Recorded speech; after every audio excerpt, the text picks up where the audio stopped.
What's up, everybody? I hope my audio is working better. I don't know if it is. I tried to... I gotta itch my nose first. I tried to take some advice from some other people that do some live streaming, and I just opened up my streamer, my little program that I use to stream just now. Okay, audio's good. Let's just hope that it stays good. But I'm going to try to do my best. I hope it stays better for a little bit better. So, whatever. So, hopefully it does. Good. What is up? What is up? It is Sunday night, and my arm itches. And also, I'm excited to be here with you guys. I'm excited to be drawing playing cards because, let me tell you, I love to draw playing cards. If you didn't know that, I love to draw playing cards. And tonight, let me tell you, tonight I'm going to be working on the back design for the Beowulf deck. And I'm pretty stoked. I have absolutely, well, that's incorrect. I wouldn't say I'd have absolutely no idea. I have the idea in my head, but that is, I've done no work. So let me think about some things. I'm trying to think about anything I want to announce before we get started while my audio is good. Let's see here. When are the shirts coming out? The shirts are coming out. I'm guessing you're talking about the nice button-down shirts. If like everything goes as planned, it'll be October, November, but most likely kind of October, November time. We're getting everything finished, and so we will soon find out. But it's going to be soon. It won't be September, but it's going to be soon. I wanted to show you a little tasty taste I got here. Let me see if I can do it again. All right, like that.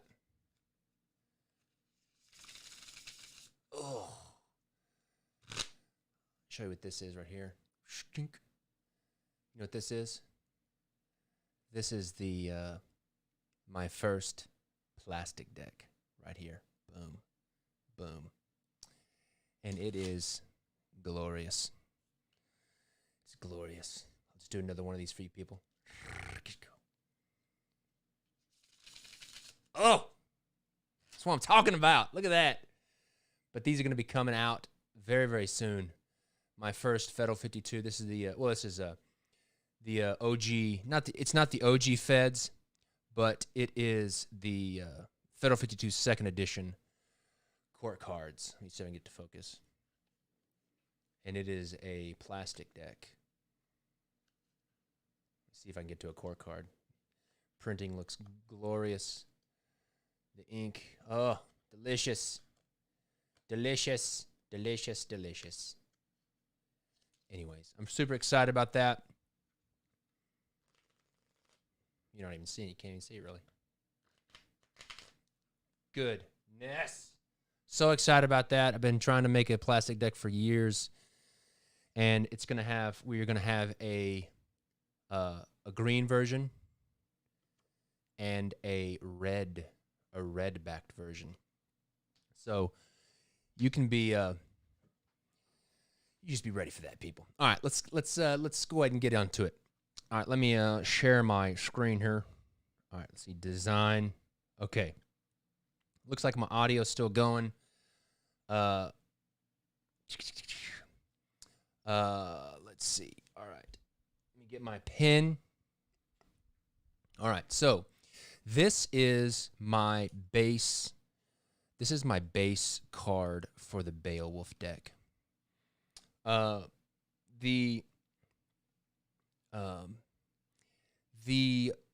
let me just get my thoughts together. What I'm going for the back design, let me share this. The inspiration for the Beowulf deck was kind of Nordic Nordic stave churches, kind of in Norway, Scandinavia, that kind of area. They would have these beautiful wooden churches that had these beautiful wooden carvings.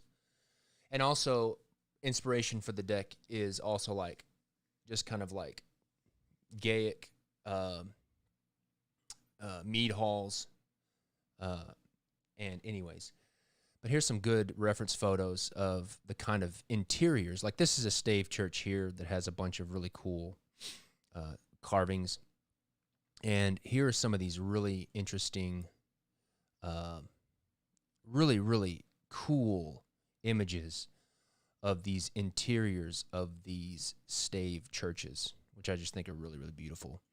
Lots of really cool timber framing, woodwork, which I think is awesome. And so that's kind of the basis for what my idea is for the back design of Beowulf. So now also, I'll show you the Ace of Spades. I'm still working on the Ace of Spades. I got to clean it up a little bit. But here's the Ace of Spades for the Beowulf deck. I got to clean it up just a little bit. I got a little bit too much wood noise into it. I wanted to read a little bit better. But anyways, this is the Ace of Spades for the Beowulf deck. Everything that is gold, all of this knotwork, all of this Celtic knotwork, this kind of Sutton Hoo-esque mask, everything that's in gold is going to be gold foil, and it's going to be glorious. It's going to be glorious. But the element that I wanted to use for the back design is this kind of Sutton Hoo helmet. And if you don't know what Sutton Hoo, let me show you. Sutton Hoo, or Sutton Hoo helmet. I don't know how you say it. Sutton Hoo helmet. This is it's an old helmet, kind of in the same time period as Beowulf was kind of written. What's the year on this guy? Sutton Hoo 625. That's a little bit before Beowulf, I think, but it's about the same time period. Definitely the same kind of era of armor and culture. So that's kind of the basis for this. And so I want to use this helmet, and I've got the base for this helmet here on this layer here. So this is kind of the base for the helmet. And so my idea is, let me just duplicate this right quick. This helmet, and move it around here. First, I'm going to turn my fan off.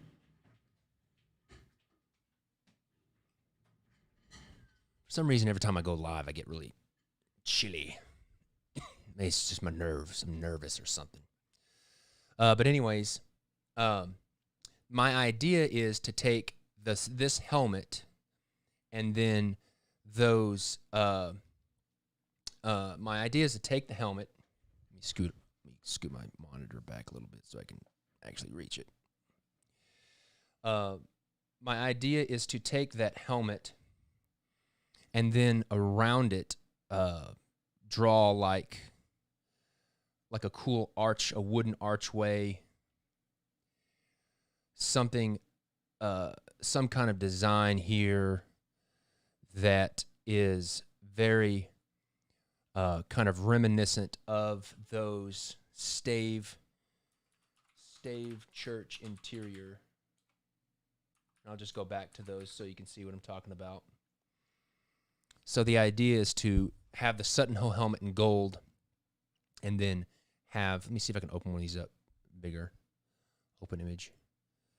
So like have the helmet in the middle, and then have woodwork around it that is kind of inspired by the interiors of these stave churches.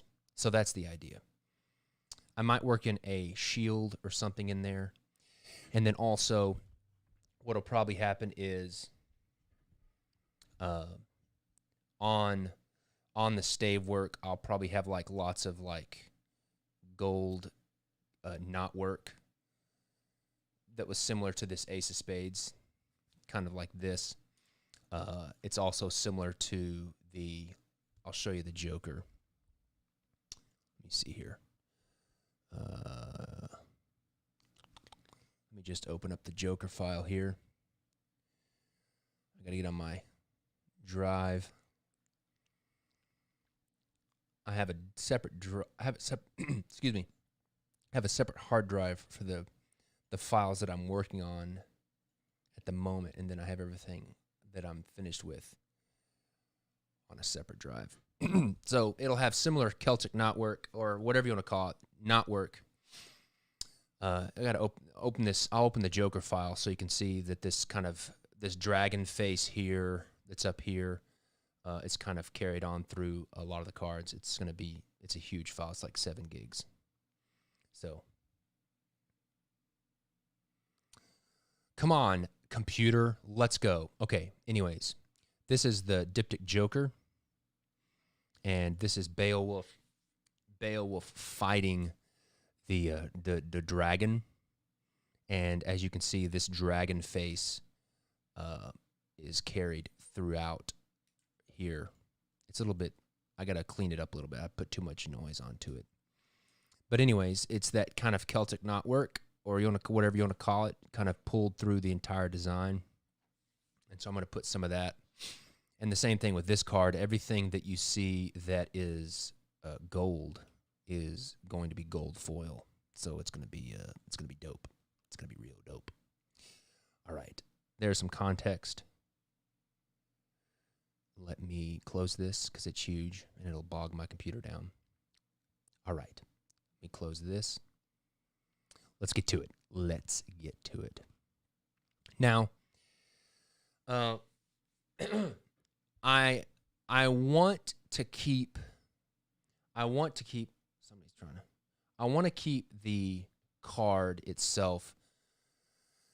I don't want to go too overboard with the knotwork, because the knotwork can get overbearing really quickly if you get too much of it. And I want the back design to have a really nice kind of balance of the golden helmet, because I really want it to pop because it's going to be in gold foil, and then the kind of like natural feeling of the wood around it. So at least that's what I'm thinking. All right, let me make me a new layer. Let me check my, okay. This is just very early on. Let's see here. All right, I'm going to turn my symmetry on just because it makes life a lot easier, and I'm lazy, and we're going to do this easy. All right, so let me pull up, excuse me, while I cough in your face.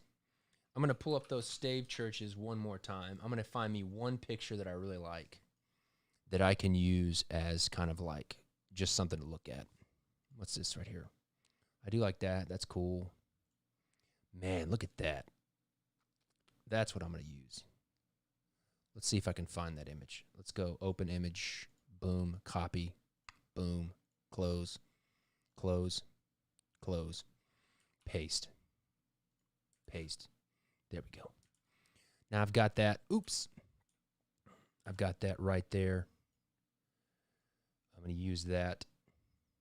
It's just kind of like my inspiration for this. Put that over there. Go back to my layer. All right, let's do this. Okay. So this outside wood, this little frame is on all my cards, so I'm going to keep that there. Now, what I think I'm going to do is, as you can see in these reference photos, you've got these little, make a new layer so I can just draw on these so I can kind of show you what I'm talking about. Do this in red. So in inside these stave churches, they're very, very similar. You've got like these, kind of like block shapes that are right here that are like the bases of the columns.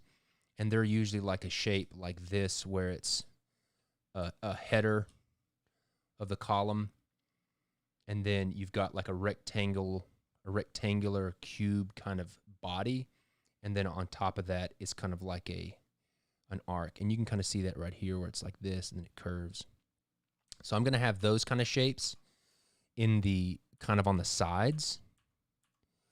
And then I'm definitely going to have like layered arches, these layered arches, and then these kind of vertical posts and beams here. And then I'm definitely going to try to create this X somehow in wood, and that's probably going to end up being in the center. So what I'm thinking is going to be something like this. Let's do this. Let me turn my symmetry back on. Let's go back to white. Okay, good. All right, so what I'm going to do is over here, well, I want to do this a little bit lower. So let's go here. I'm thinking this be like one of those beams.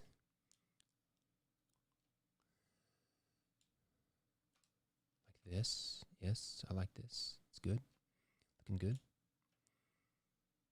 And then we'll have a different level. It's like this.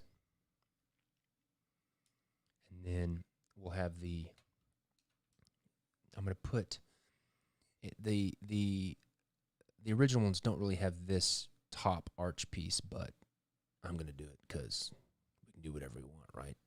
And we're going to do it. And it'll be a cool chance for me to put some elements. And then from here, I'm going to have that layered, kind of like that layered arch. Something like that.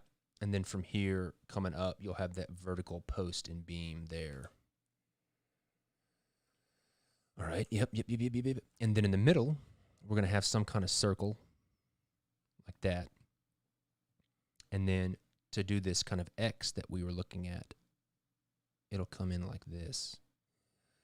Let me see here. What do I want to do? This will be a column, and then this will come in like this.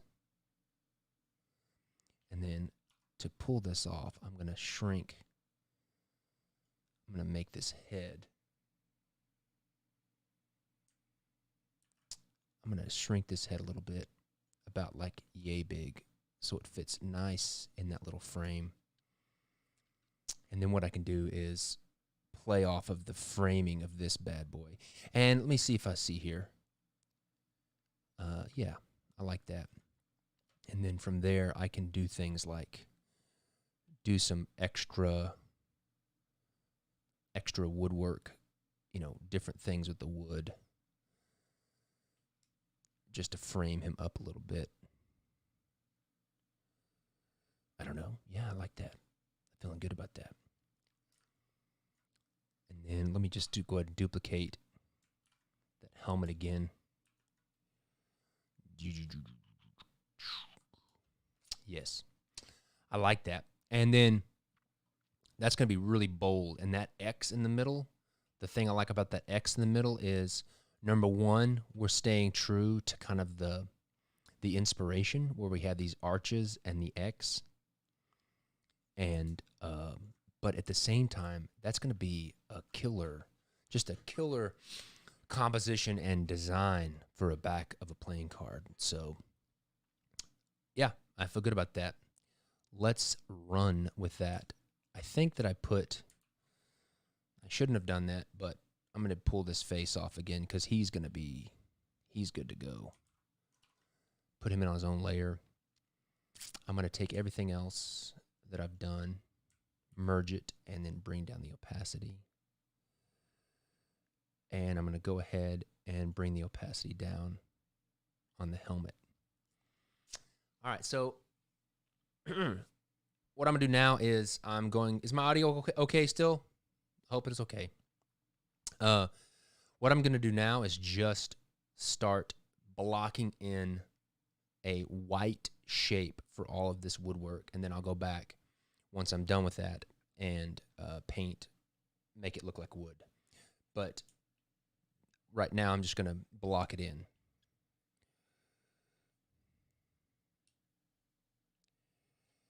So I'm just going to go to town. And you'll see me just knocking in the shapes because the way that I've been designing these is it has to look, it's supposed to look like it's carved into wood. And so that's kind of the idea behind this. And so it can't be very very deep in terms of relief. There we go. Good. Let me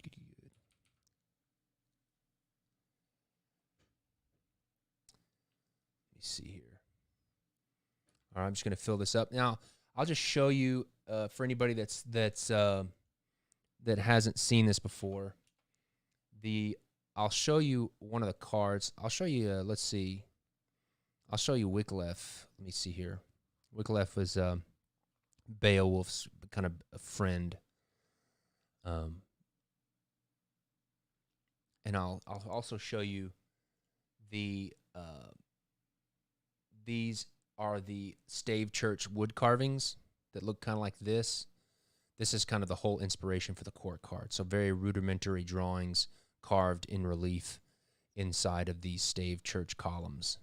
So that's kind of the basis for the inspiration. I'm taking some artistic liberties by adding some color. This is Wycliffe, or however you say it. He's the Jack of Clubs. He's Beowulf's kind of friend who, helps him fight the dragon in the end. Well, he doesn't really fight the dragon with Beowulf, but he's there at the end when Beowulf dies, and Beowulf gives Wycliffe his kingdom. And that's Beowulf's broken sword, yada, yada, yada. And then everything in gold is going to be gold foil. And then these are kind of like the the index cards. So everything is supposed to look like it's, carved into wood, that kind of thing. And so that's kind of where we are going in terms of context. And so that's also why. Did I just close that? I just closed the wrong freaking file. Let's see here. Let me see. Back design. Yep, I closed it. All right, but that's all right. I remember what I was doing, so that's okay. Just have to redraw it. That's okay. Okay, let me just duplicate this helmet. I was talking to you nice people, and I got distracted, and I closed the file that I was working on. And, of course, I didn't save. Why would you want to save? That's not very responsible. All right. So let's just dupe this around right quick. I got the head in the right place. I can clean it up later. All right. New layer. Turn on our symmetry. Just quickly sketch what I had done before because I was an idiot and closed my file.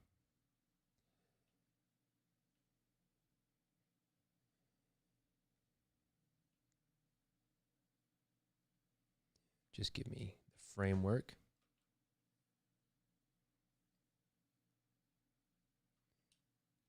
And that's all I need. So go from there.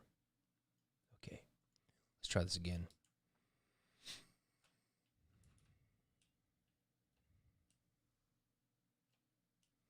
So what I'm doing now is just blocking in the shapes.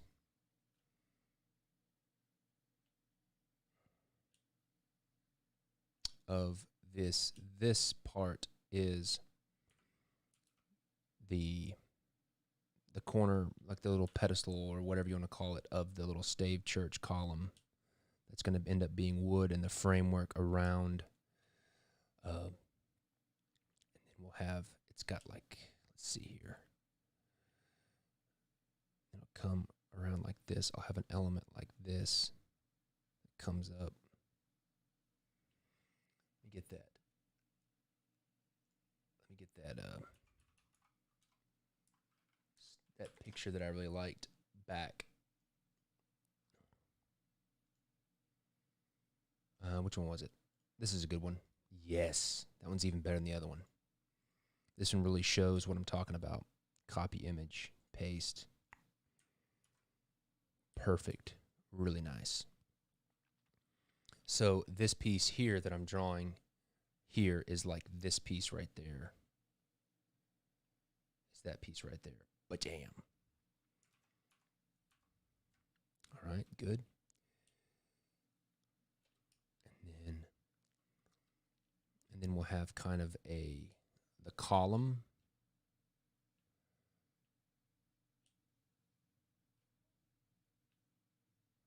Just going to give it just this kind of wrapping elements. Just to give it some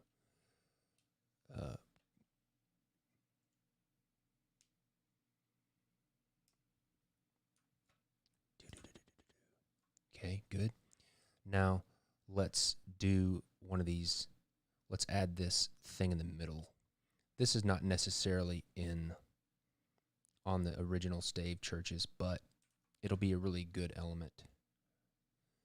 It'll look like it fits. It's not going to look like it doesn't fit, but you know, it'll be a really good element for a playing card. And we'll do something similar to where this has got that kind of horseshoe shape design in it. And then let's see. I wonder if I'm going to bring, let's see here. Just trying to think about how I want to do this. Oops.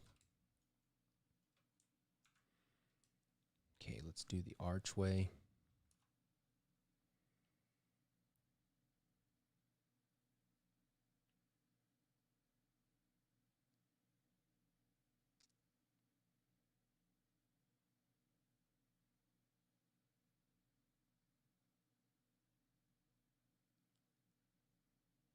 Just going to rough that in. I think what I may do is go back and make it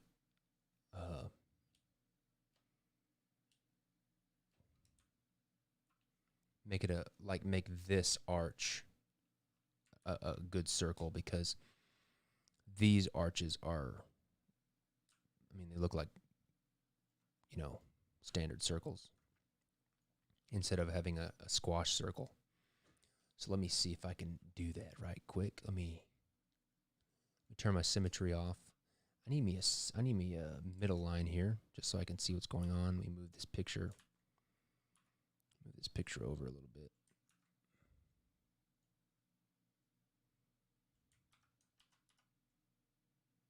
Over there. Let me draw me a center line just so I can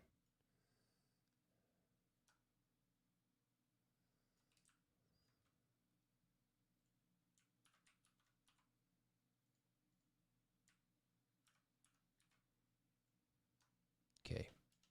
Got me a center line. Bring that opacity down. And now what I'm going to do is I'm just going to draw me a circle here in the middle to about right there. Make me a new layer. Do a little stroke. Let's do 5 pixels. That's good. I'm going to move it up to the right about there. Feels good. I'm going to go back to this drawing, and I'm going to come back a little bit. Going to delete the bottom half of this. Well, I don't want to delete yet. I'm going to go ahead and use it and go ahead and create the layers of this arch. So I'm just going to duplicate that circle a couple of times.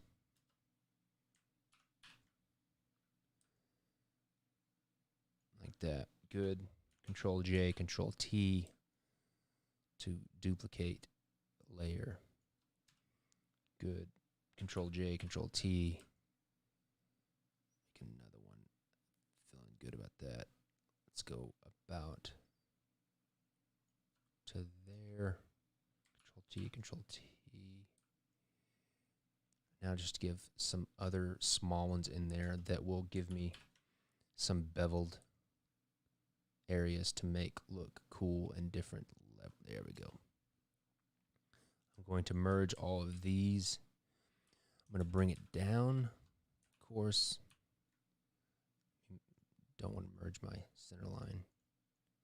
Let me lock that layer. Merge those. Okay. I got what I wanted. I'm going to bring this down to about right there. Feels good. Now, I'm going to delete the bottom half. Like that. Good. I'm going to go ahead and leave that top part just because I don't know what I'm going to do. I may end up moving it. So now, new layer. Turn my symmetry back on.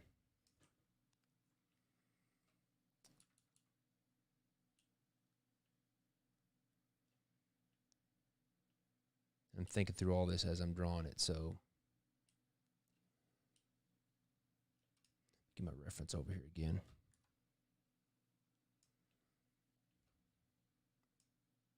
I really like the kind of like very light. I love how light color this wood is.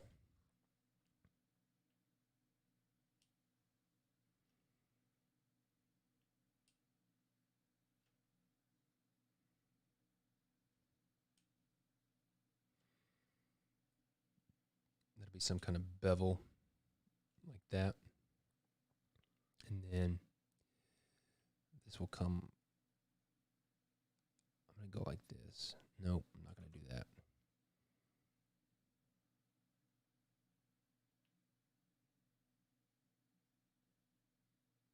I'll clean that up a little bit later. Good. Now I'm going to make me a circle. Circle. Well, what I'm going to do first is Control S here. Save this puppy. I'm going to make a circle in the middle. About yay big. And stroke it there about 5 pixels just to get me something in there. Now what I'm making now is, you can see you've got the arch that we created, then you've got this kind of like top dental piece here, and then you've got this X with the circle in the middle. It looks like a cross of some sort. That's what we're making. We're going to make this wooden cross with this the circle in the middle. Give me some elements here. Now, what I'm going to do is, I'm just going to get a really big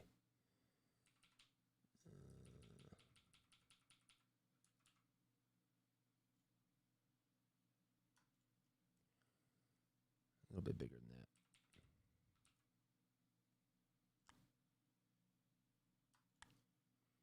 See how big that is. It's maybe a little bit too big. Come down about, split the difference. Yeah, that feels good. Okay, I'll bring that opacity down like that. New layer. I got my symmetry on. And then I'll just draw this middle piece.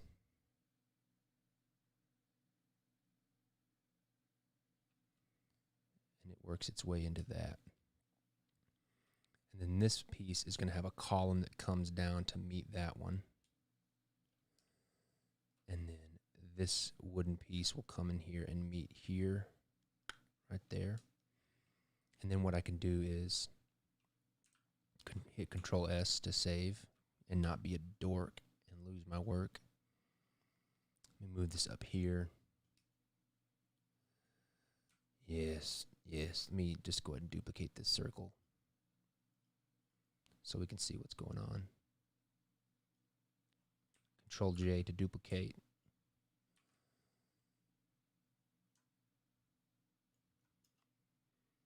Yep, I like this a lot. You know what? I'm liking it not having that top piece. because it may allow me to make my helmet be bigger. So let's do this. Let's get him a little bit bigger. I'm going to stretch him out. He looks a little thin. He needs to drink some mead.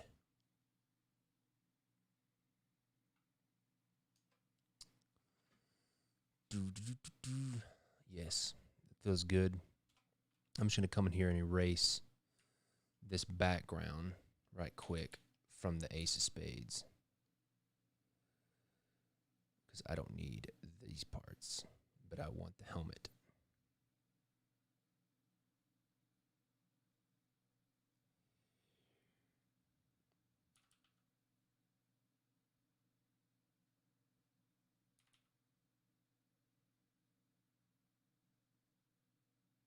Perfect.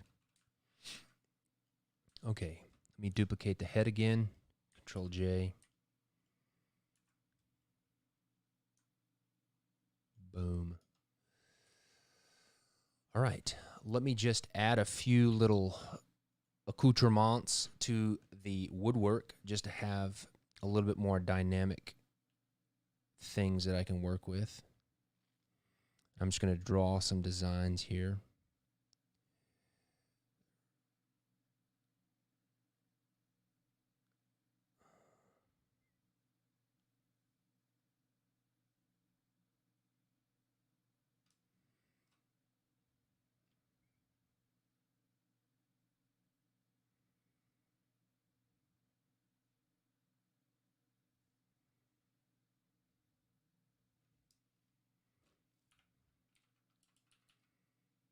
Sorry if I'm not answering questions. Apologies. All right, let's see here. Now let's maybe add like this cool bevel that matches that ear arc or that side of the helmet.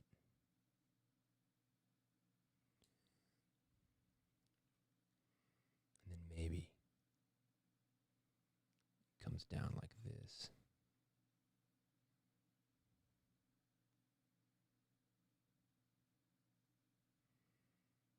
And these are just going to be like wood ornaments of some type.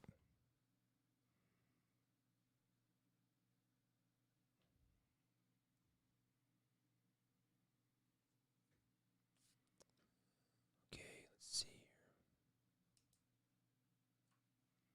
All right, good. Let's add something like that here.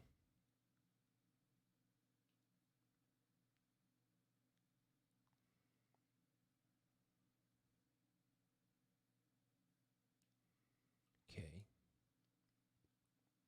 Feeling good about that? Feeling good? All right. Got to itch my leg. Okay. Now what I'm going to do is I'm going to save it. And I'm going to now block in the solid shapes. And this is just, I don't really know how to explain it, but just this is the kind of process that I've been going through doing this style. Just blocking in these shapes. So there's the helmet. Let's bring that up all the way up. And kind of the way that I've been working at it is everything that I want wood, I basically do in solid white, like his helmet is here. And then I go, all the detail work I'll do out. I just shut up and just do it. It's a lot easier just for me to do it than sit here and try to explain it. Okay.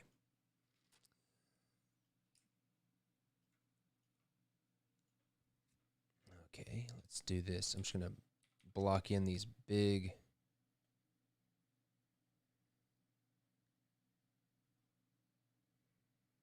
And I want to do it... I made the circle, the arc, procedurally with the computer. But now that I'm getting to the final drawing, I want to make the final drawing by hand so that it doesn't look perfect. Because, when these guys would have made these carvings and stuff, even though they were, incredible craftsmen, all the arches, nothing could have been perfect because everything was, made by hand. They didn't have machines. I mean, they didn't have complex machines and stuff like that. They just had hand tools.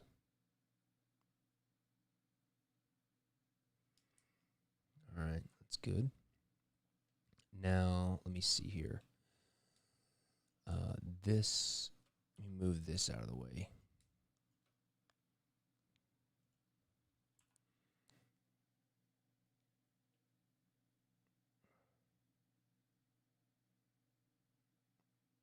I'm not quite sure what I'm going to do in that corner just yet.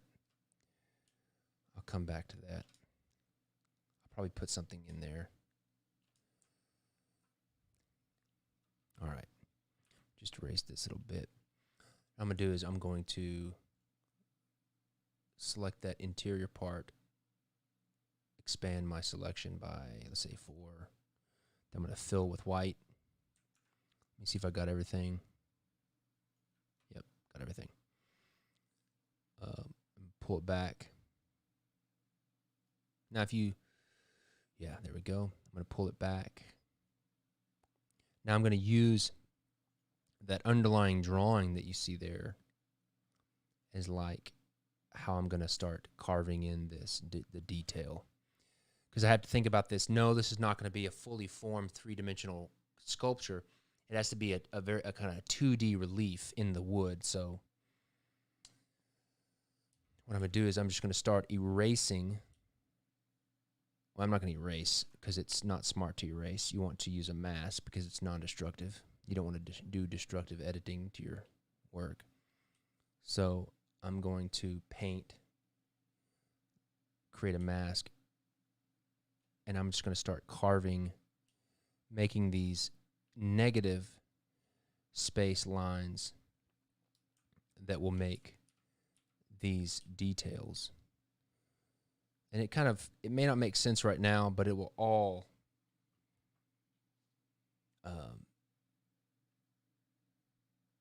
make sense when it all kind of comes together.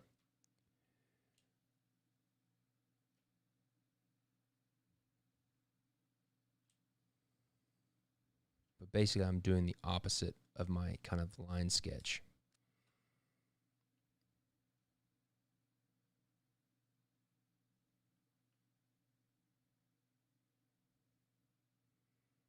And at this point, I may add extra lines, knowing that I'm going to be using gold foil, like this extra line here. And I don't want it to be perfect. I want it to look kind of wobbly and primitive because all of these stave church wood carvings were very, very kind of rudimentary in their design and those kind of things. Okay, let's see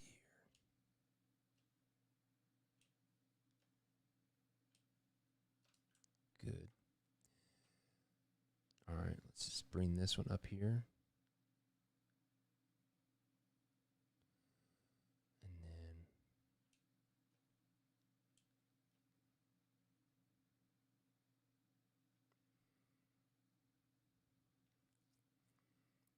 good. All right.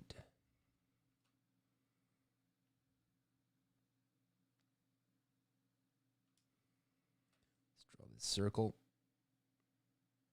Weird angle with my mic in the way.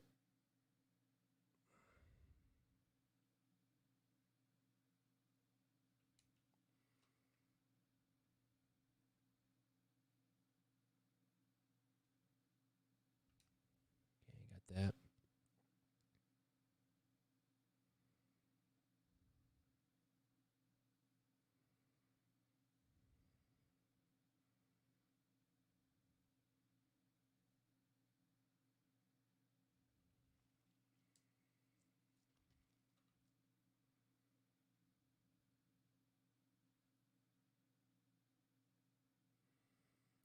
Okay.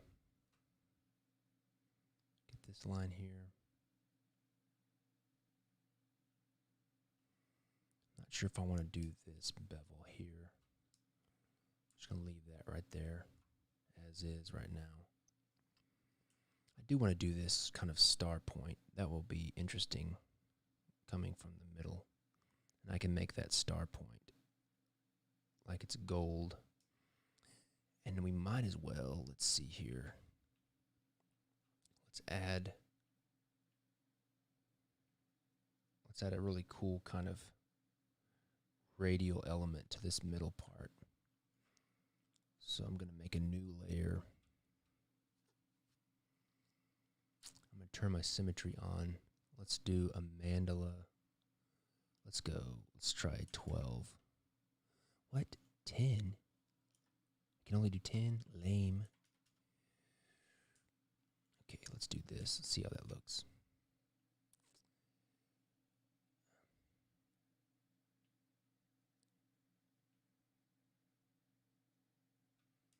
Yeah, I like that.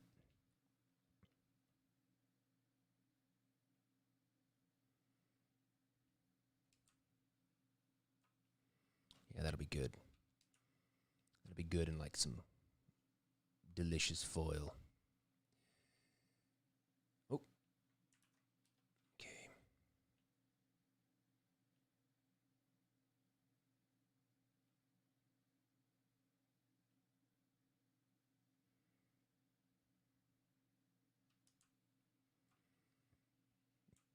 And then let's see here.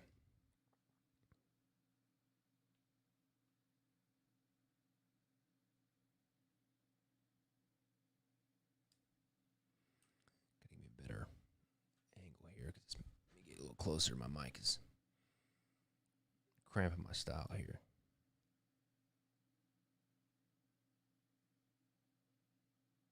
It's a long arc.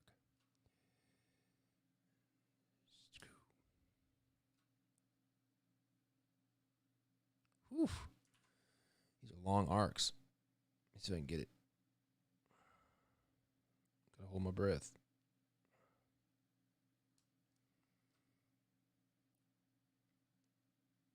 Who's the jackknob that did these big arcs?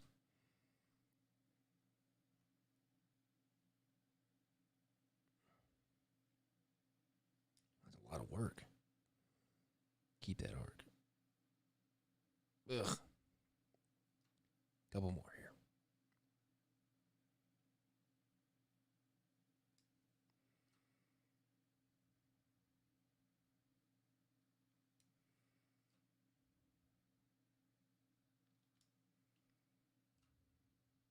One more.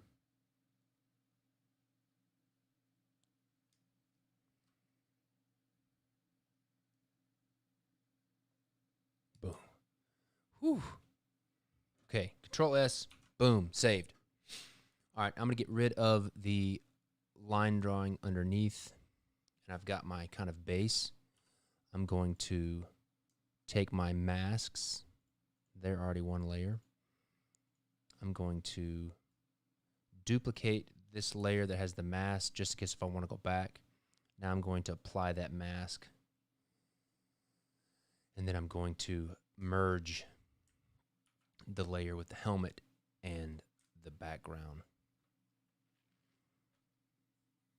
Now, one thing I do not like already is I do not like how I'll mark it in red so you can see what I'm talking about.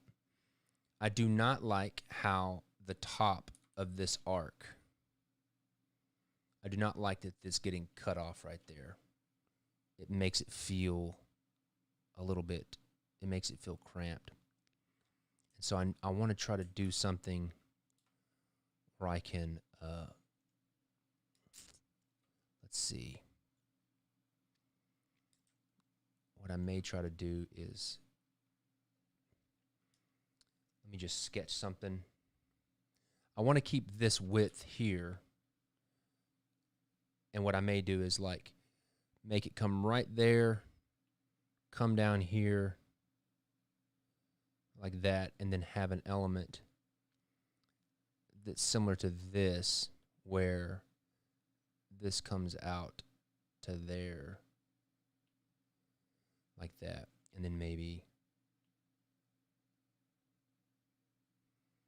something like that. I don't know. At least that's what my brain is telling me to do. And I try to listen to it most of the time. So I'm just going to make a new mask and erase.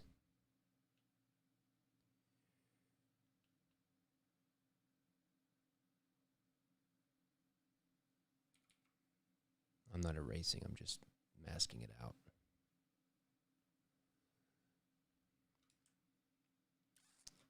Okay, I like this. Let me just bring this down.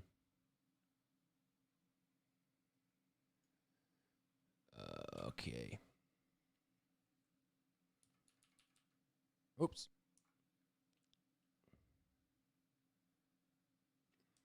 Then what I'm going to do, I think, to mimic this kind of like radial burst that's around the center. Let me go back to look at something else. Yeah, okay. Just thinking. What I might do to mimic this radial burst here is do something out here that's similar. As always, kind of sketch it out. So let's go like this. Then maybe you have these.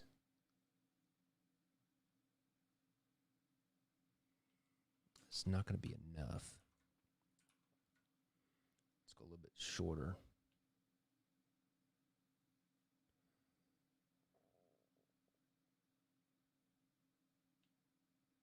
Like that.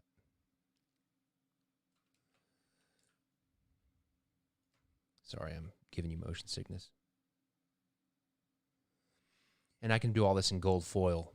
So I can do elements in gold foil that are really pop that kind of radial design.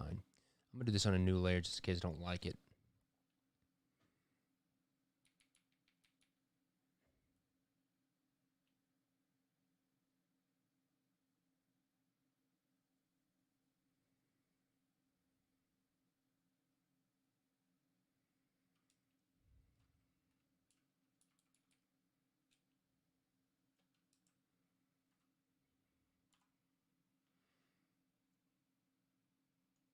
Get rid of that. Well, I need that one.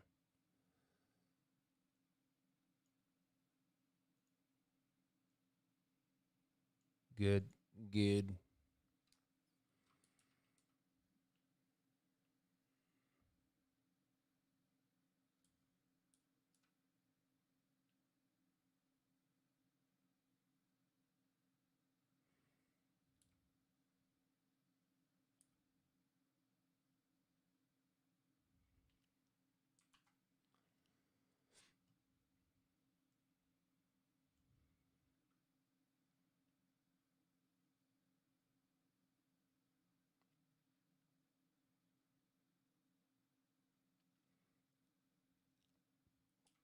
Make these little arched elements.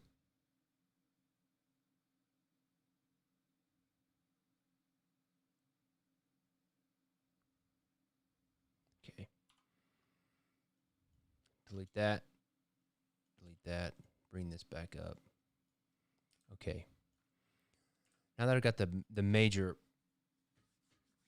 framework here, I'm gonna now what I'm gonna do is, this is when I start to make it look like, this is when I kind of start to work in the woodworking stuff. I'm gonna go ahead and delete this reference image. So I'm gonna bring the opacity down, make sure everything got one layer. Bring the opacity down. Now, what I'm gonna do is make me a new mask. And then I'm gonna look at, I'm gonna turn my symmetry off, thus making this a one-way back design. Piss everybody off, but that's okay. I'm going to turn my symmetry off, and I'm going to look at this. I'm going to turn my image off, and now I can see this wood grain that I've got in the background. And what I'm going to do is I'm going to start picking random parts, and I'm just going to start randomly following some of these wood grain lines and creating these elements of like wear and age. And I'm going to just knock in the major lines first. Because remember, this is all carved, is supposed to be kind of a relief carving in wood. And then once I kind of get the major lines blocked in, I'll go back and then I'll start kind of what I call like weathering the edges and rounding them a little bit to make it feel like it's carved into wood. And I'm just roughly doing this in.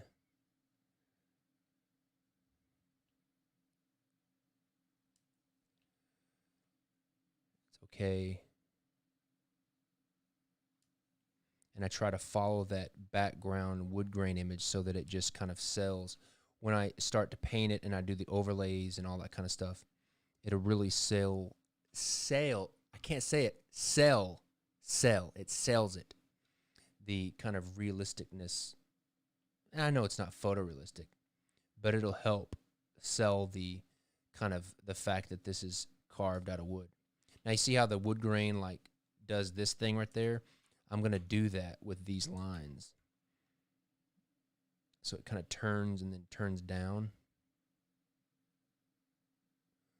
I'm going to follow that wood grain.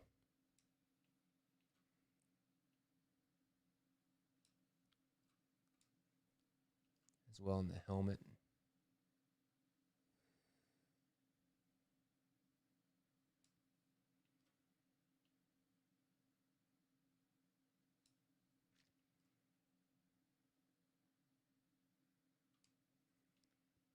Not sure what I'm going to put in that center circle. It'll be some kind of like, I'm not sure yet. We'll figure it out. Maybe I'll do the King's Wild logo. Not really, but.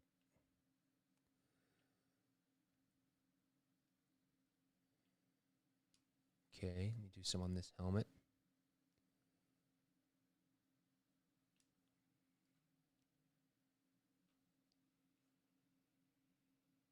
Heard my phone vibrate. I was thinking my wife's trying to get hold of me.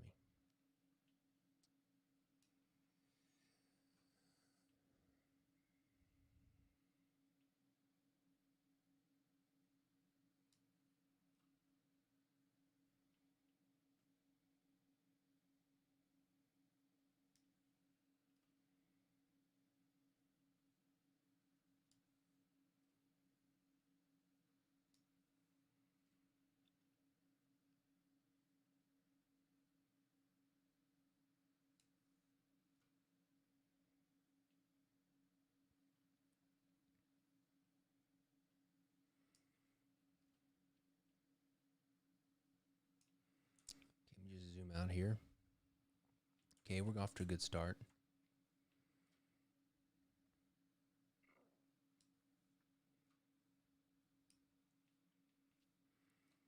Trying to keep it as random as I can.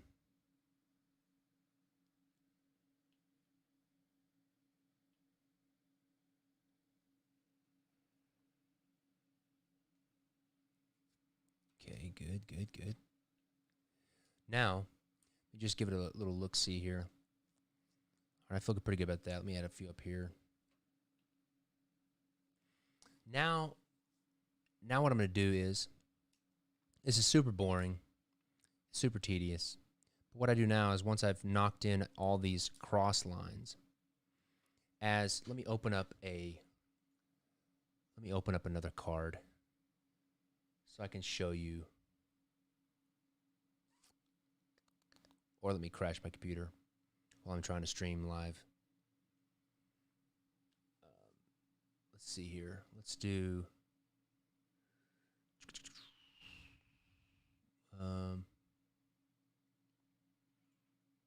We'll do which one is it? I think Card Base has it.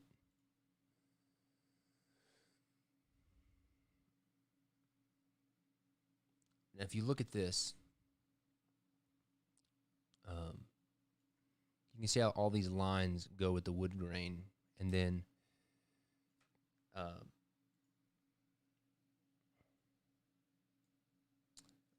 do it in red so you can see it.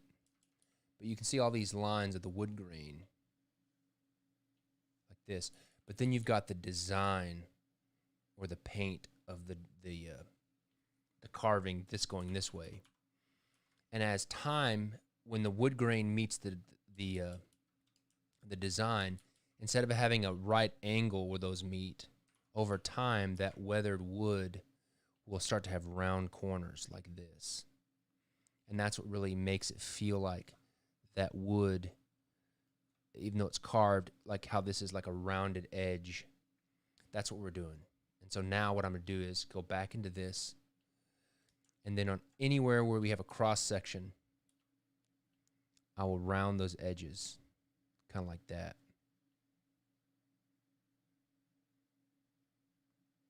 And it takes forever.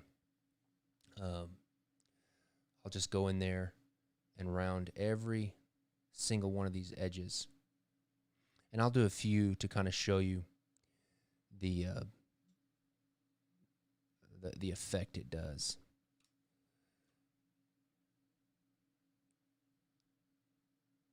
But I just got to think about, okay, what would a wood carving do over, 1,000 years, 2,000 years, not really 2,000 years, but 1,000 years. It's going to round, it's going to be weathered. It's going to get soft. The design's going to get soft and around the edges.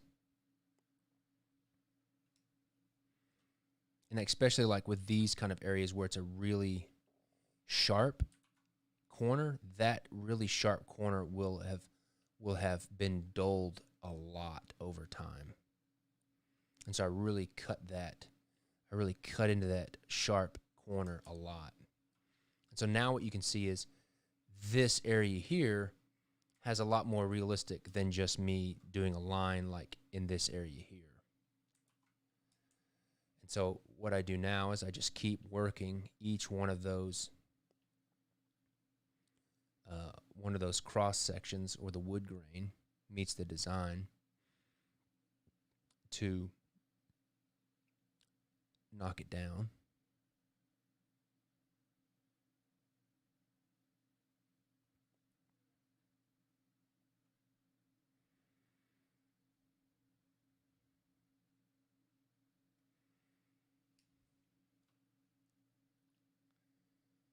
Looking good.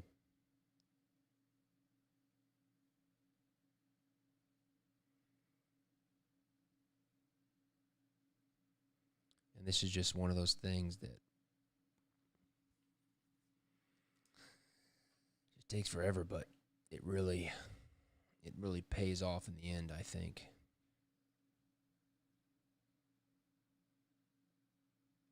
And I could do something similar to this by doing I could select it and then smooth my selection. But I think that gives it, you can definitely tell that when somebody does that, just like when somebody uses some kind of filter or something, it's much more finesse when I do it like this. And I have a lot more control over which parts I hit more and which parts I don't.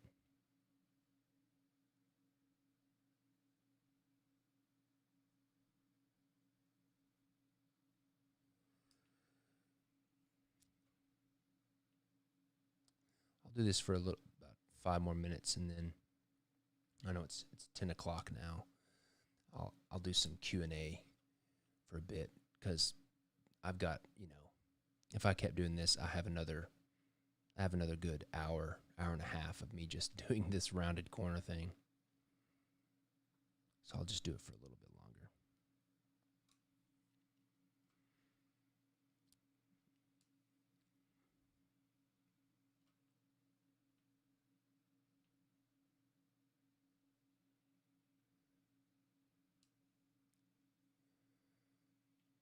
Just check, got one over here.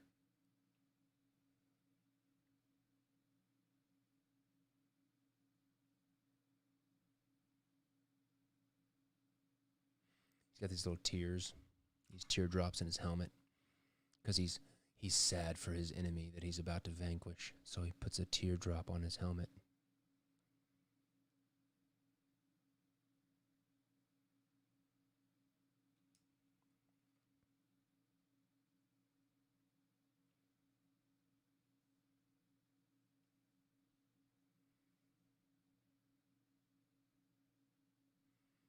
me see where we're at.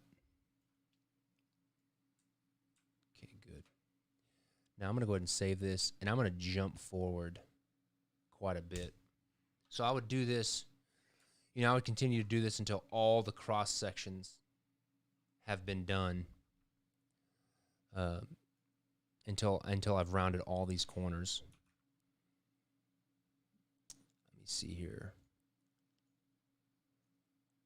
Where did I put that? I think it's in my diptych joker. And I've got this wood grain file that I've created from the wood texture in the background. Once I've done the custom kind of finessed work, then I will use a photograph reference to kind of then lay over the top of this. Let me find it. It's in this layer here somewhere. Let me just find it right quick. Yeah, I think that's it. Yep. I'm just going to move this to the top. Unlock it, normal. All right, so what I'm going to do now is I'm going to open up a new image. I'm going to paste this wood grain texture, this photo reference that I've made here. And I'm going to put it into grayscale, flatten it. Okay, good. I'm going to move this over so you can see it. Bam. I'm going to adjust the levels. I'm really going to push the levels, and where I want just the major grain elements. I don't want a lot of noise, and I've really had to find a balance with this part, because you can really go overboard really quickly. Okay, that feels good. I'm going to select this gray channel because it's grayscale. I'm going to inverse my selection, Control-Shift-I. I'm going to hit Control-J, and I'm going to pull that gray information off the background. And now I can pull it onto my new layer. My new image. I can close that. Nope, I don't want to save it. And now what you can see is I've got this, that wood texture. Let me just give you a white layer so you can see it. Why is it locked? I don't know. So see, you can see that wood texture there.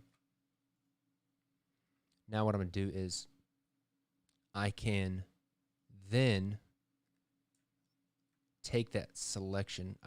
First what I'm going to do is move it kind of over the top of my image like this and kind of get it where I want it. Now there's some elements like these knots right here. Well, crap. Oh, let me zoom out here. Let me re-put it where I want it here. Hit enter. There we go. Now there's parts like these knots right here. I'm going to go ahead and control click this. I'm going to fill it with black so it's not all gray. But there's like these elements right here. Let me mark it in red so you can see it. Like this knot there. This knot. This one. I'm going to take those out because like this right here. Also, I'm going to leave this nice big dark line because I think that'll add some variety to it. But I may take it out. But what I'm going to do now is I'm going to take those elements out that are just kind of too visually distracting. So I'm just going to erase them with a soft edge brush. Just going to erase them pretty simply. Like that. Good. And then I'm going to get that right there. It's a little bit too much. Now I'm just going to get my clone, my clone tool, soft edge. Yes, thank you for giving me the warning. And then I'm just going to clone over here. Not that. I don't want to do all layers. I want to do current layer. clone, and I'm going to paint back in a less visually distracting part into those places that I kind of erased.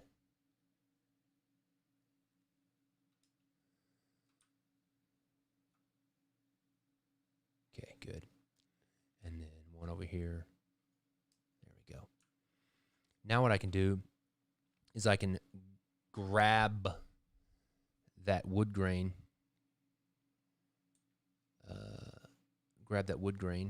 as a selection. I'm going to hide the selection by hitting Control H.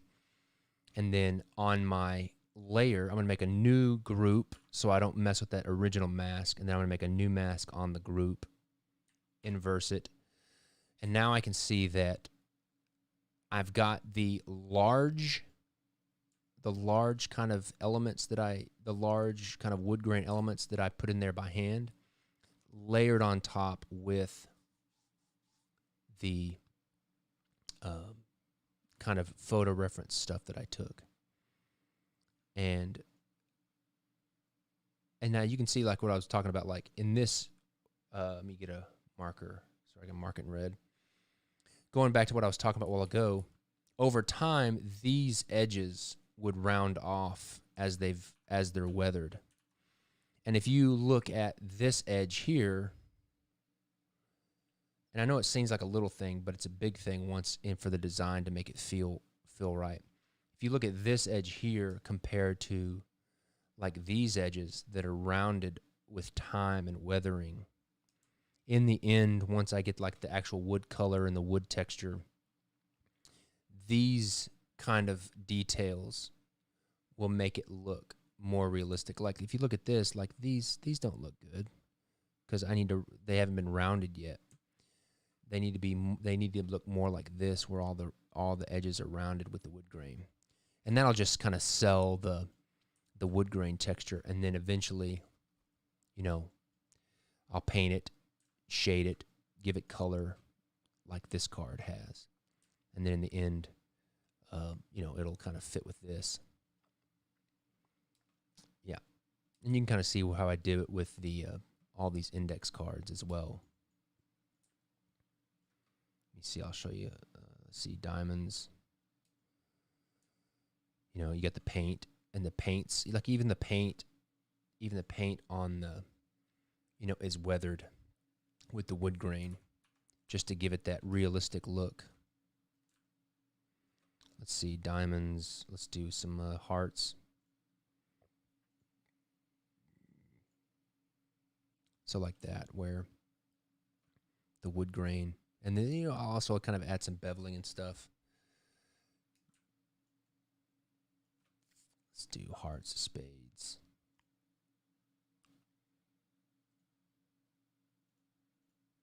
It's ace of spades. Let's see here. There you go. So, anyways, put this pin up. All right, let me change my screen over here. Good. I'm going to move my chat. Let me move my chat bubble to the middle.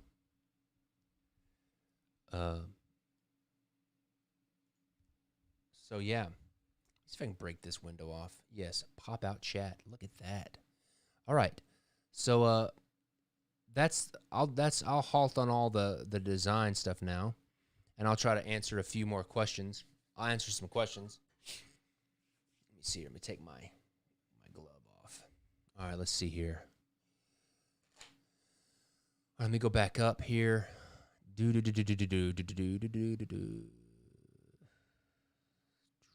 All right, so if you have got any questions, if I haven't answered your question, you asked one before, please ask it again, and I'll try to answer it. And it is delayed. I'm delayed, so I'm kind of watching here. I find that having the delay on helps make my quality and everything better.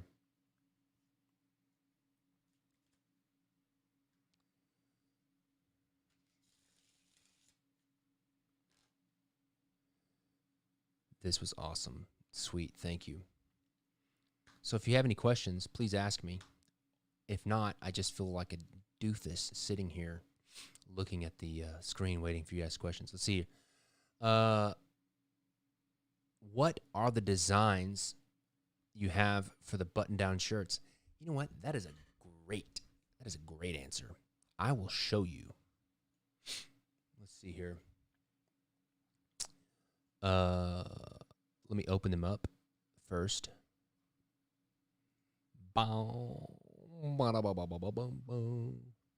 King's Wild threads. Where is the folder? Patterns. Okay, open that one up. Open.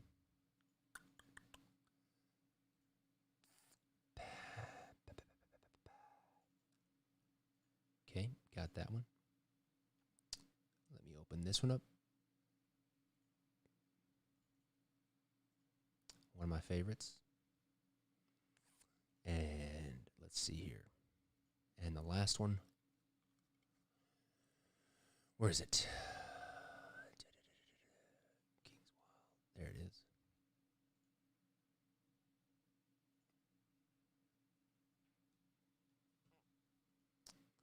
I'll open up one of these mock-up images as well. Let me see here. Last thing. Sorry, it's taking me so long. There it is. That's what I want.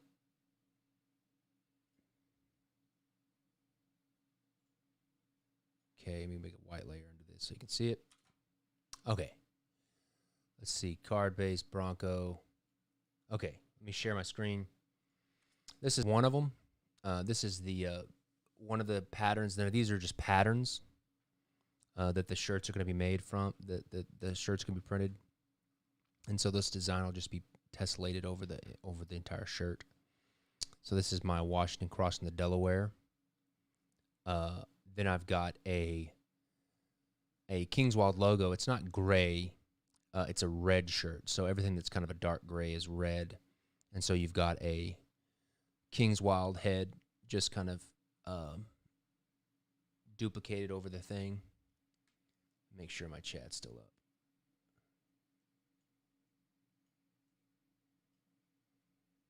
up. And then the next one, which is a really cool one, this is my my Tally-Ho fox Joker. He was on a Joker of one of the cards, and he's in a fox hunting coat, and he's drinking a little bourbon whiskey. And you've got this cool kind of like pattern with the spades. And then you've got him with a top hat and a monocle. And then you've got a little, a fox hunting bugle. That's one of the patterns right there. And then, so the Washington will cross in the Delaware, the fox, and the King's Wild logo are my first ones. And then I've got this one, which is going to be dope. This is my my cowboy one. You got the little King's Wild brand on the butt of the horse. And you got these, these old kind of Western guys. And you've got an old Navy Colt revolver here. And you've got the Colt Peacemaker. And then you've got the Sharps rimfire rifle there. And then you've got these are some real shorts. Let me see. And people are asking me some questions here. Let's see. Chris, I draw on a Wacom Cintiq Pro. Chris, it's nice to see you. Kyle, I need to make some shorts, of course. Is that the actual color of the fox shirt? It is. Actually, I think I've got a picture. Let me see. I think I've got a picture of one of the sample. I don't have the fox shirt yet, but I have the red one and the King's Wild one. But I've got a picture of the sample. Let me see if I can find it. It's not a very good picture. It's not like a big picture. Let's see. Yeah, here's a picture of it right here. This is a picture of like the, let me see here. Go back to this. This is the picture of the collar. But that's the actual color. That's the actual shirt right there. It won't have these brown buttons. It's going to have blue buttons that match that SWAT, that Pantone color. And it'll say King's Wild in the buttons. So that's the actual shirt color right there. Yeah. And then the tags are really cool. This is just the example. I'll have a sewn-in tag that's woven. It says King's Wild Threads on the inside, that's sewn on the inside. And it'll have button down. And then on the pocket, we'll have these little tiny sewn-in labels that have a pocket just on the pocket. And then on the hem, underneath the fold, it'll say King's Wild Threads, not King's Wild Projects. But yeah, I'm super stoked about those. I'm really pumped. I'm really pumped about those. We did short runs of each. We did about 100 and I think we were about 150 of each design. I'm really excited about it. And we're going to have, I hope to have like five shirts, hopefully 5 shirts of designs by the holidays. So yeah. All right, let me go back. Let me go back here and yeah, I'm excited too. I'm also excited that I can also show you like this. I'll show you how this pattern tessellates. So if I zoom out like this, let me just, well, I don't want a red background, that's for sure.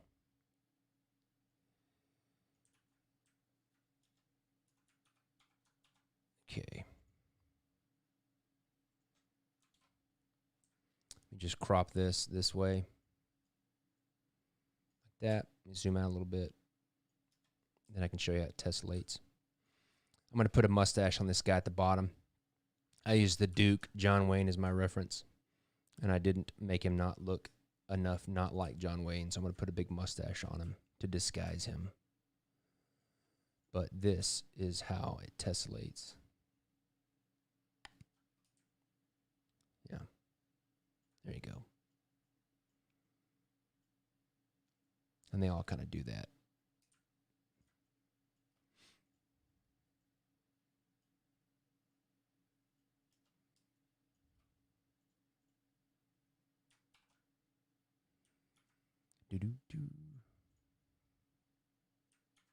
So anyways, all right, let me switch my screen here.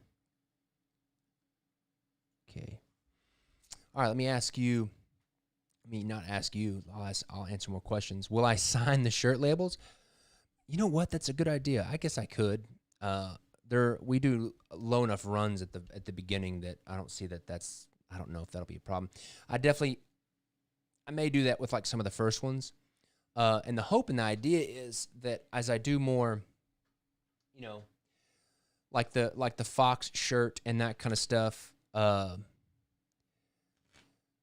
I want to do them based on, obviously there's going to be some that are not based on cards or decks that I've done, like the cowboy one. But let me just say this. I'm totally going to be doing one of those vintage cowboy, Western, one of those vintage cowboy designs for sure. But I think it'll be fun to have like, you buy the shirt and you get the deck that it's inspired by. I think that'd be fun. But we're definitely doing them in low runs in the beginning, just to see how it goes. And it's really just because I've wanted to do it, and so I'm doing it. All right, let me answer some questions here. What time is it? 10:24. Yep, I'll answer a few more questions if you've got them. Do I spy a Millennium Falcon Lego? Yes, you do. Yes, you do. It's right there. It's my current project right there. because I'm a total nerd and I love Legos. I love Legos. Are they going to be super limited? I mean, super limited as in I'm going to make, I don't know. We made 150. We made 150 of each of the shirts for this first run. You know, if they're super popular, you know, I'm going to treat them just like my playing cards. Everything is going to be limited edition. I have so many ideas and, you know, concepts that I want to do that the idea is to do these limited edition run shirts and just keep making new designs, and they all be limited edition. Any updates on the Robin Hood deck? Yes, I can give you some updates on the Robin Hood deck. The Gilded edition of the Robin Hood deck. Get something over here while I'm talking. The Gilded edition of the Robin Hood deck. We are still waiting to get the gilded cards back from the Gilder, and we're also still waiting to get the book box.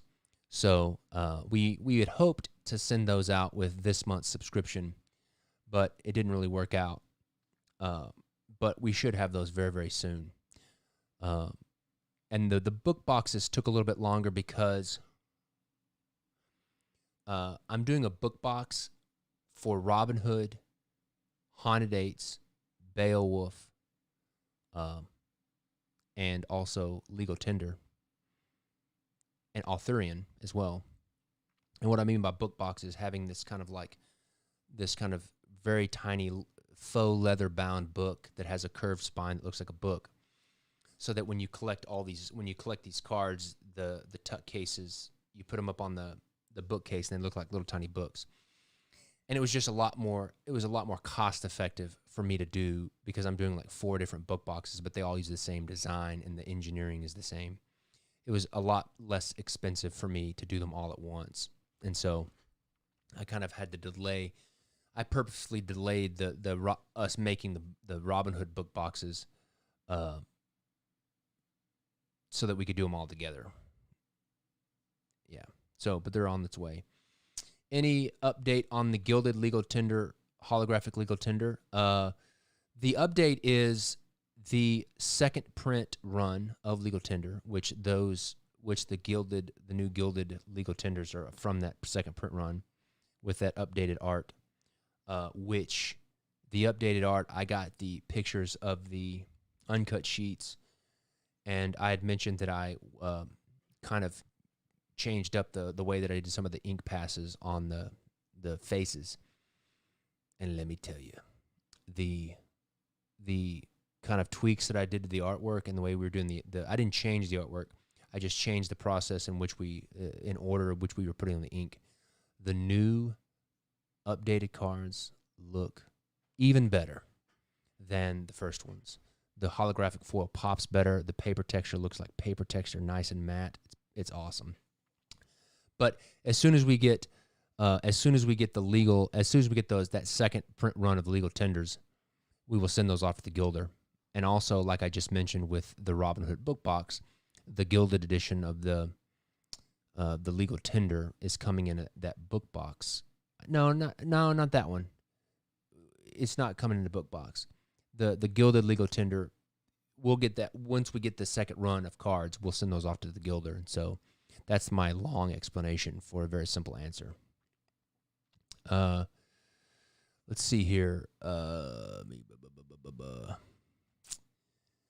Hey, I got a Kingswell Crew T-shirt the other day. Fits great, and I feel like I'm part of the team now. Kevin, you are part of the team. I appreciate that. It's funny that Kingswell Crew T-shirt is our best selling T-shirt. When you say book box for a Legal Tender, will there be another edition? There will be another edition later on that will be in a book box. It's not the gilded one that we pre-ordered from the first run. So there will be. What is Will on? Let's see here. Let me see. T.C. Eliot, book box for legal tender. Will that come with the signed gilded ones that went up for sale not long ago? I'm trying to remember. There's so many things that we've... Off the top of my head, I don't... That's a different thing. The book box for legal tender, I probably shouldn't have said anything about it because we don't have it yet, and I didn't even know we were going to make it. And it was something we kind of did late. We are making a legal tender book box that's pretty cool. It's like a gray charcoal faux leather with a holographic edge on the book. I don't know how I'm going to use that yet at this point. But at the same time, I could totally be forgetting a lot of stuff. And I wouldn't know until I went back to the actual product pages to see what we actually sold, because I don't have it in front of me right here. Let's see here. I should make a book box for Sherlock. You know what, Kyle? It's a good word, because let me tell you, we are most likely going to reprint or do a new edition of the Baker Street edition of the Sherlock Holmes deck. Whether that's in a subscription deck or something, I don't know. But we are definitely going to be, and that's probably going to be next year, because that is a deck that I have gotten a lot of. I've gotten a lot of requests to reprint that deck, and if we do that, we are for sure going to make a book box, because I'm going to print the heck out of these book boxes, because I have this whole idea. I've been doing a lot of classic literature-based decks like Robin Hood, Beowulf, Arthurian, and these kind of things. And I'm going to be doing more. I'm doing the Mistborn deck, which is a book, Lord of the Rings. I'm going to do, hopefully next year, I'm really inspired. I've been really inspired, or you could say I'm on a kind of literature kick at this moment, and I'm really inspired by it. And so next year, I hope to do quite a few classic literature decks, like from anything from classic literature, or like Hamlet, or, all kinds of different stuff. And each time I do one of these classic literature decks, I'm going to make a book box in the same template of the book box, and it'll have a nice foiling on the edge and say what the deck is, so that if you're a collector and you're collecting these decks that are based on these stories, you'll be able to put all of these decks beside each other, and it'll look like you have a little library of these cool leather-bound books, but they'll all be the decks of cards. Yes. Any update on Arthurian? The Arthurian is finished. The new Arthurian is finished. This is it right here.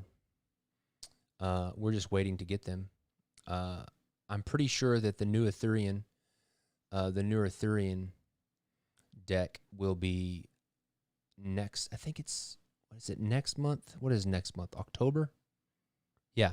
I think we're releasing the new Arthurian print, a new Arthurian edition next month. It's got a new tuck case. Pretty cool. Look at this. There's the anvil. And then the sword, Excalibur, is inside the anvil. And you pull it out of the anvil just like that. There's Excalibur right there. Shabam! Inside the anvil. And then I'll show you the cards. Let me scoot a little closer. I can't explain to you how rad these Arthurian cards are. They are legit. Here's the back design. Look at that. Wow. That's what I'm talking about.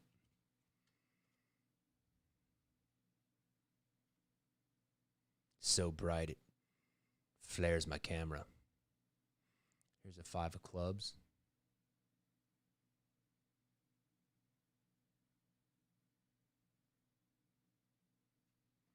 I'll show you a court card. Let me find a court card here.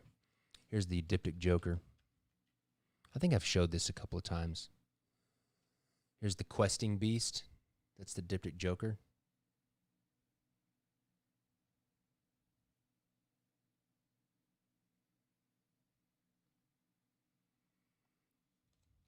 Let me see. All right, here's Here's King Arthur, the King of Spades.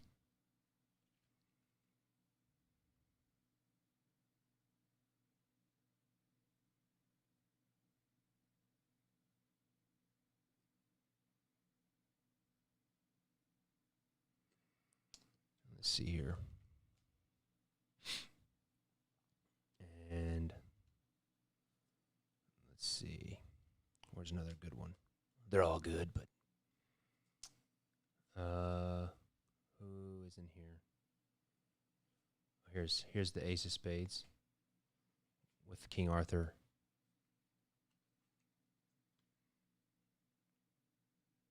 With the sword and the anvil.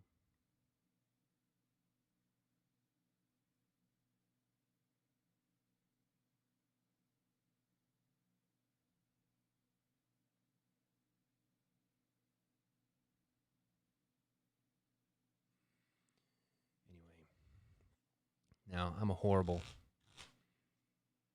card mechanic, and I can't fan, but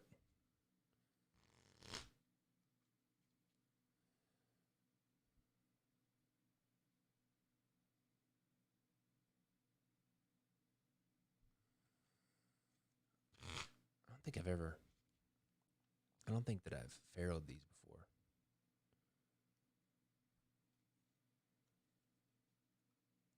Let's see here. Super bright. Can't see.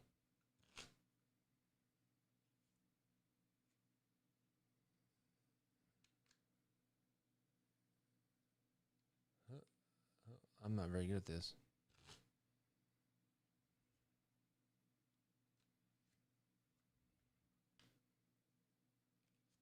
Here we go. Well, I wasn't even on the camera. Dork. See if I can get it focus.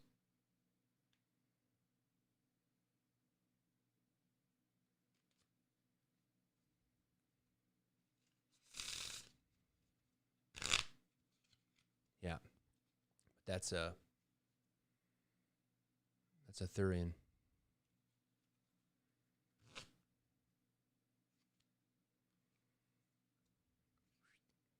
Anyways.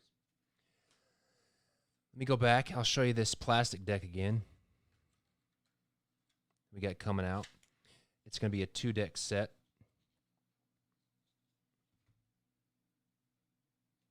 Right here. It's my first plastic deck. It's the Federal 52 2nd edition. The Federal 52 artwork.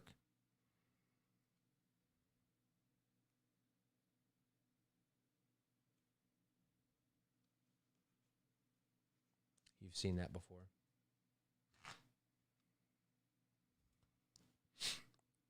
And these are PVC plastic.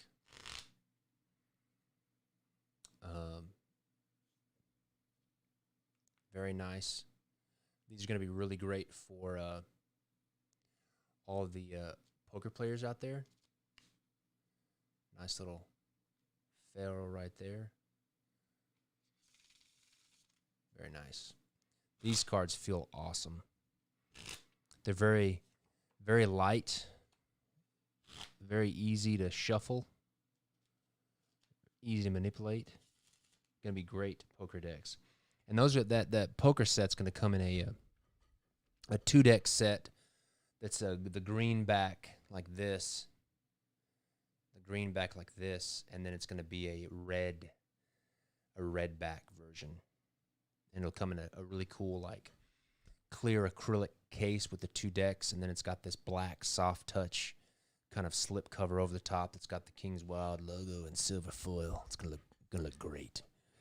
Anyways, yes, you know what?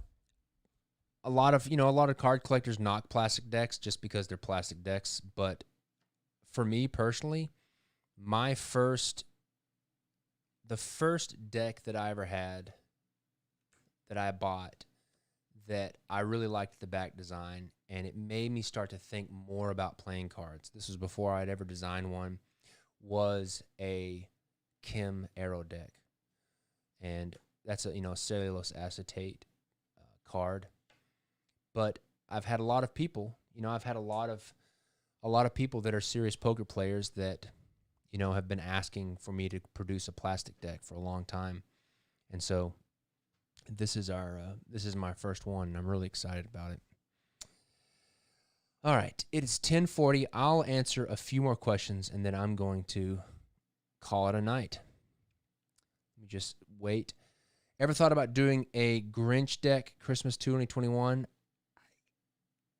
Yes, I'd like to do a Grinch deck, but I would have to go through all of the rigmarole of getting a license to do the Grinch deck. Whether that's through the Dr. Seuss estate, and I'm not sure that it would be, I don't know if it would be worth it. Someone asked above, any updates on what will replace the subs, i.e. do you know when you will release the details, pricing, etc.? Mr. Marcus, you had to ask that question. I've been going back and forth since the last time I talked about the subscriptions. And I talked about it before, about possibly getting rid of this. I talked about it like I'm was going to get rid of the subscriptions for next year and come out with the number 13 club. But honestly, I've been going back and forth about it. And at this moment, I don't know. I'm kind of on the fence. There is a half of me wants to try something different. But half of me wants to keep the subscriptions. And if I keep the subscriptions, I'm going to simplify it somehow to make it not as complex. So I know I'm fickle, but that's where I'm at right now. And I feel like right now I'm leaning towards not getting rid of it and just continuing doing it in 2021, the shorts, because I love it. And I think a part of it, honestly, was just me being a wuss and not wanting to do the work, honestly, which is super lame. And I don't want to be lame, and I don't want to be a wuss. And so, I love drawing playing cards, and at this moment, I'm like, come on, Jackson, suck it up. Let's do this. You love making playing cards. Let's make it happen. So it does sound cool. Now, that definitely doesn't, that definitely means that if I keep the subscriptions, there are definitely things that I have to figure out, like having the subscriptions on a different website so that we can use a different payment processing system for the subscriptions than we do with our main site, because it's the biggest problem that we had, and the biggest one of the other big reasons why we were going to get rid of the subscriptions was it was causing us not to be able to take like PayPal and Amazon Pay and stuff like that. Now, that doesn't mean that I may tone down the number of decks that I do, because I don't want to get burned out either, that's for sure. And I want to make sure that I have time for, Lord of the Rings and Mistborn. But I'm going to have time for that stuff. I should just quit whining about it and do it, because I have nothing but time. And so I've been really going through kind of a, as I'm getting closer to the end of the year, it's not the end of the year fiscal, December, but I'm coming to the end of all the artwork that I've had to do for this year. And I'm an artist. I wear my feeling on a sleeve, and I'm all emotional sometimes. And every time I'm done with a project, I go through this in-between project depression, or like whatever you want to call it, like where I'm like just reflecting on everything and that kind of thing. And but I'm excited about it. I'm excited about what 2021 is going to have. It's just going to be fun. We're going to have lots of new products. We're going to be growing. I'm just excited about it. Let me see here. Real quick, I'm working towards publishing my novel. Going to be sometime, but when I do, it will be possible to work with you to produce a deck based on my novel. Yes, I'm always open to commission decks. That's definitely something I do on a regular basis. Actually, I do more commission decks than I used to. just the way to do that is just to email Nick at kingswellproject.com, and he can kind of like, go over all that kind of stuff with you. Justin Beaver could always scale it back to 6 decks instead of 12. That would give you more time for other decks and things, but also keeps the subs, which a lot of people love. Justin, that is very in tune with what I'm thinking I might do of some sort. Because also I really like the table players decks as well, and people really like the table players decks. Excuse me. So,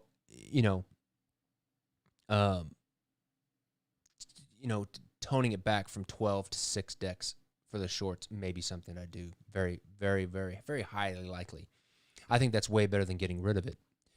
But at the same time, we are going to figure out all the problems, just the technical problems with like the payment stuff. I appreciate that. Soderman82, you're welcome. Do I commission decks that never show up on Kingswell Project? Just curious. No. Anytime I do a commission deck, one of the prerequisites or stipulations in the kind of deal that I make with whoever I'm doing the commission deck for is that I get X number of decks myself to sell on my website. So all the commission decks that I have done and am doing at the moment will show up on my website at some point in time once the company that I've commissioned them has received theirs and used their decks in the manner they wanted to. So it's kind of a part of the deals that I make with people, and so all the commission decks that I've done definitely will show up on my website. I'll keep answering questions if you keep asking them. I'll go till 11 my time, which is in about 14 minutes.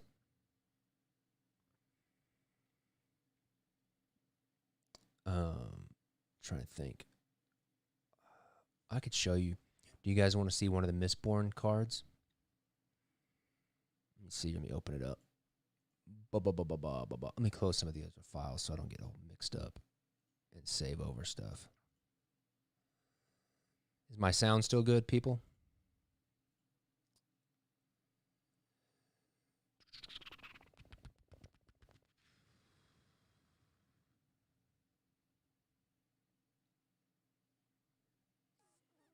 Let me see here. Close this. Close this. Close this. Save that. I want to save that back design. Okay. Okay, let's go Mistborn. Where's that folder? Mistborn. Steel Inquisitor. This is just a concept, but it's probably pretty close to the way it's going to look. Let me share my screen again. Design.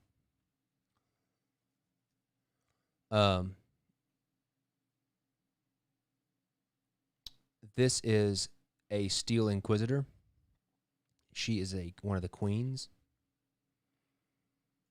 and they are awesome characters. The whole magic system in Mistborn is based on metal and different types of metal and metallurgy, and different types of metal, endow the user with different powers. And this specific character, they drive these metal spikes through their eyes and out the back of their head. And they lose their sight, obviously, but in doing this, they kind of gain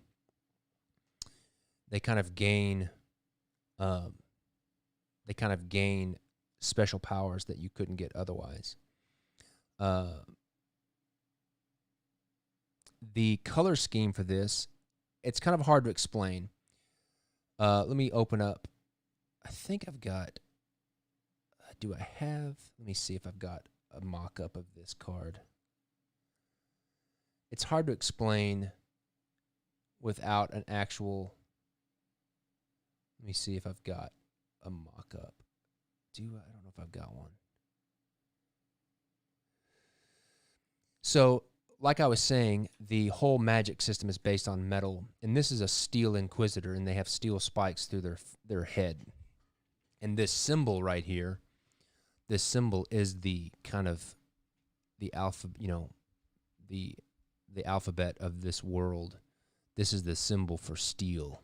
And so this suit, the club suit, is going to have this kind of blue tint, and this entire background is going to have an underlayment of silver foil.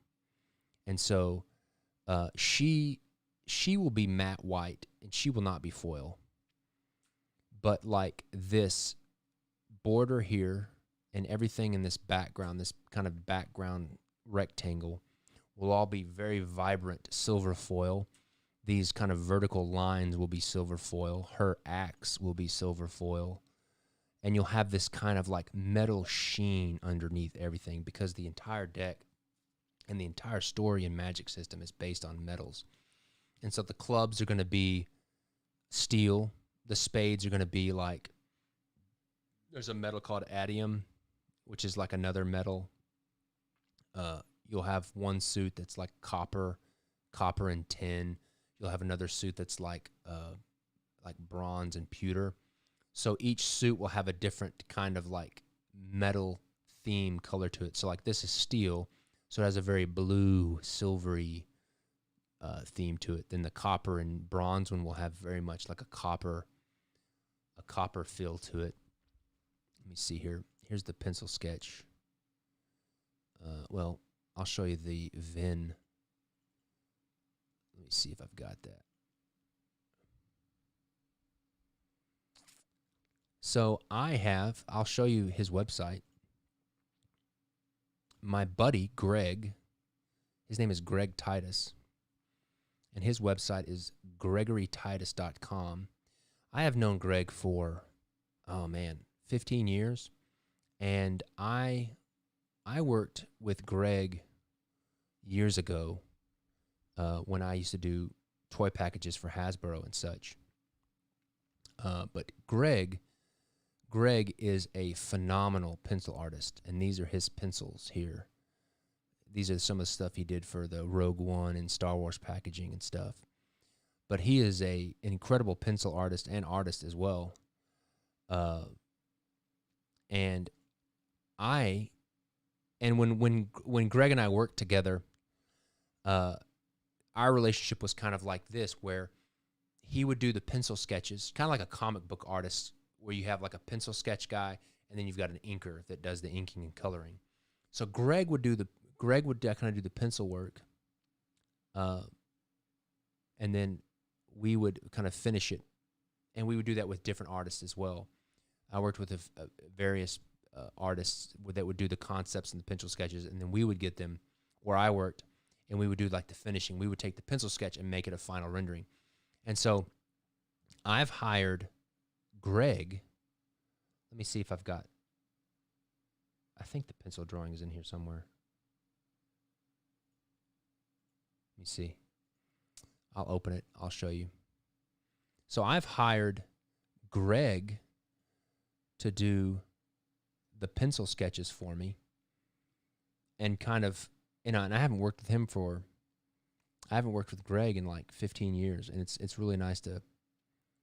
He did some initial sketches for me originally for when I did the Sherlock Holmes deck, but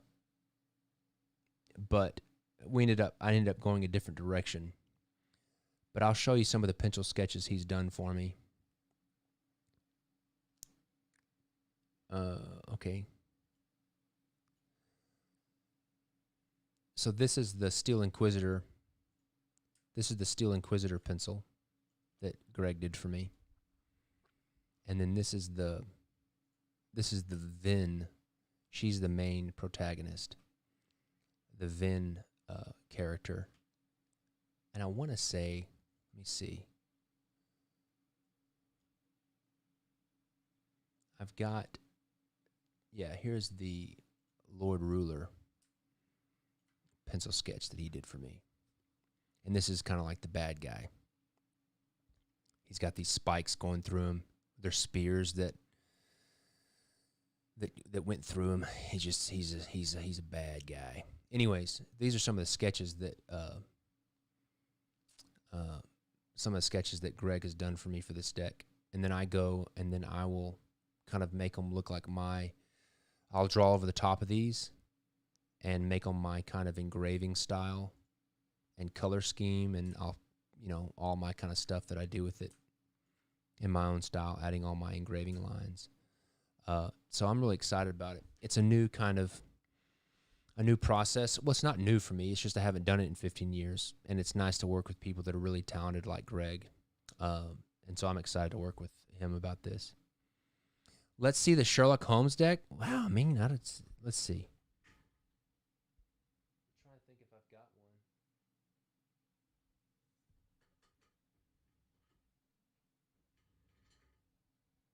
I don't have one on my shelf. A lot of my decks are in storage. You want to see the Sherlock Holmes deck? I bet I can open an old file. Let's see here. I mean, that was like 4 or 5. That's like 5 years ago, 6 years ago. Let me find it. I have to dust off these files.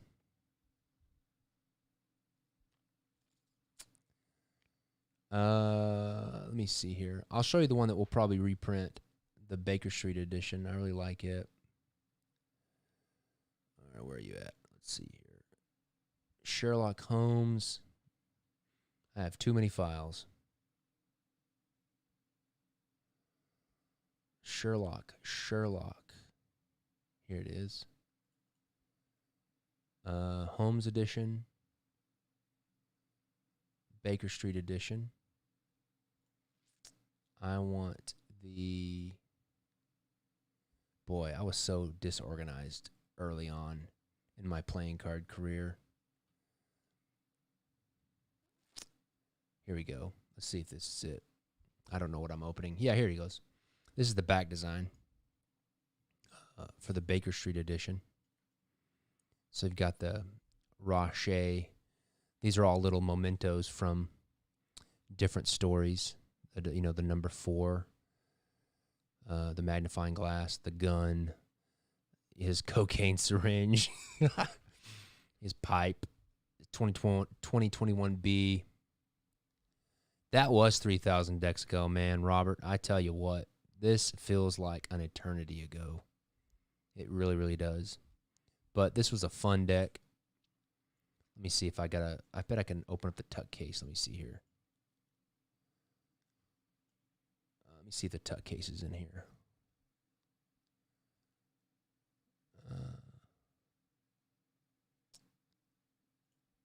Let's see here. Baker Street. Let's see what this is. I'm going to just open up a bunch of these. Okay.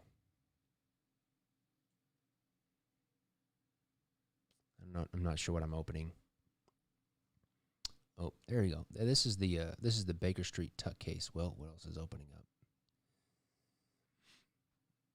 Okay, this was the LTD one.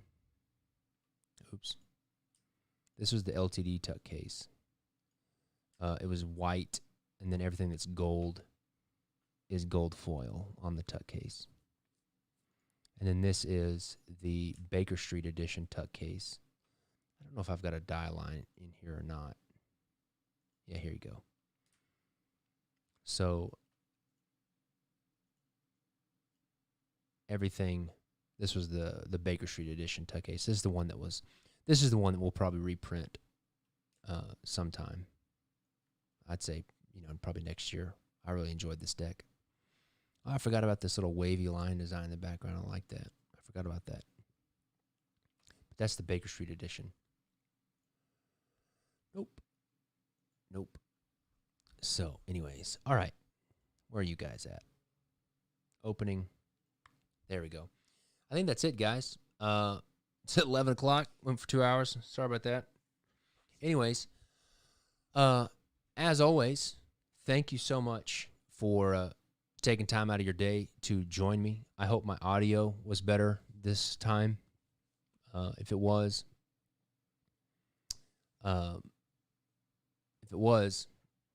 then I'm glad. I'm going to do it the same way next time. I'm trying to think of anything else. No. Also, thanks for everybody that buys my playing cards. I appreciate your business. I continue to try to make, the best quality items that I can and artwork that I can so that you guys can get a good value for what you spend your hard-earned money for. And I appreciate it. I love drawing playing cards, and I'm going to keep doing it until I can't do it. And I can't stress enough how important and how thankful I am for you guys for doing business with me. I'm super excited about all the stuff that's coming out. I think between now and the end of the year, and it's really before the end of the year, between now and like Black Friday, we have like 8 decks, I think it's like something like 6 to 8 decks. I can't think of it off the top of my head, but like 8 different decks that are coming out between now and Black Friday. And we're just kind of waiting to get them all. And once we start getting them all, we are going to rock it. And it's going to be a fun, well, at least from King's Wild, it's going to be a fun rest of the 2020. And we're going to end this crazy year that is 2020 off with a bang, because we're going to have some crazy decks between now and the end of the year that I can't wait. Yep. So have a great night. Have a great week coming up. Hope you guys stay safe. And yeah, that's it. Thanks for hanging out. See ya.